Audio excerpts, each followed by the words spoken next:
Battu lors de la dernière journée à domicile par Bordeaux, Amiens 9e a enchaîné une 3e défaite consécutive qui l'a considérablement éloigné de la 2e place, synonyme de montée.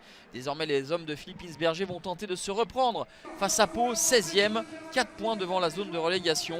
Les Palois n'ont remporté qu'un seul de leurs 11 derniers matchs, 4 nuls, 6 défaites, et le maintien est plus que jamais l'objectif de cette fin de saison pour la formation de Didier Tolo.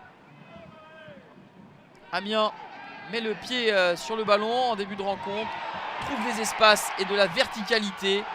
Ouverture du score dès la 6e minute, signé Antoine Léotet, mis sur orbite par Gaël Kakuta. 3e but de la saison pour Léotet qui remporte son duel face à Jérôme Prior qui effectue ses premières minutes sous le maillot palois. Remplacement de Massamba Ndiaye, le gardien sénégalais. C'était un des choix ce soir de Didier Tolo.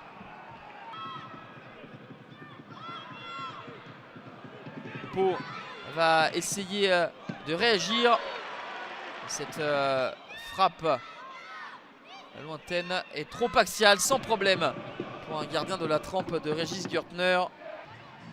Tentative de Beygraoui sera la seule notable de ce premier acte pour les Palois. 1-0 à la pause pour Amiens, qui n'a jamais réussi encore à remporter un match de Ligue 2 BKT en 5 matchs face à Pau. 2 nuls et 3 défaites, dont l'aller où les Palois s'étaient imposés 2-1. Pau qui revient des vestiaires avec de bonnes intentions, mais pas encore la réussite à escompter pour tromper la vigilance de Régis Gürtner. Pau a pris 6 points en 10 matchs après la Coupe du Monde. C'est le total le moins élevé dans le championnat.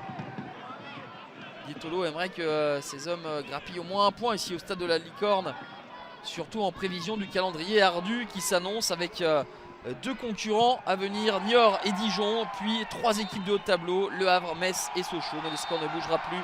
Après 3 revers de rang, Amiens 9e s'impose 1-0 face à une formation paloise qui reste 16e, avec seulement 1 point d'avance sur Dijon, l'un de ses 2 prochains adversaires avec Niort, autre concurrent au maintien.